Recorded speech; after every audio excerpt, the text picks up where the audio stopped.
সরস্বতী পুজো শেষ, কুল খাওয়াও শুরু। হ্যালো এভরিওয়ান, তোমাদের সঙ্গে নতুন আরও একটি মিনি ব্লগ নিয়ে চলে এসেছি। এই দেখো কত সুন্দর করে শাড়ি পরে বোনরা যাচ্ছিল। আর দেখো সেই শাড়ি পরা দেখে পাকুর মা শাড়ি পরিয়ে দিয়েছে। তো আমাদের বাড়ি আসছিল, সেটাই তার জন্য পাকুর মা পাকুকে শাড়ি পরিয়ে দিয়েছে।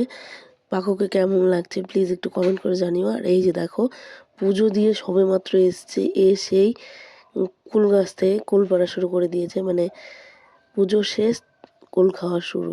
যাই হোক, এই যে কুল নিয়ে চলে আসছিলাম। আর এই যে দেখো, তোমরা যে বিশ্বাস না করো, কপালে দেখবে যে ইসের যজ্ঞর ফোঁটা। যাই হোক, মা এদিকে লুচি বানাচ্ছিল, মা তো না বোনই বানাচ্ছিল, বোনের খেতে ইচ্ছে করছে। তো লুচিগুলো ফুলছিল না, তারপরে আমি আসলাম। আমি আসার পরে একটুখানি ফোলা শুরু করেছে। যাই হোক, পরেরগুলো ভালোই ফুলেছে।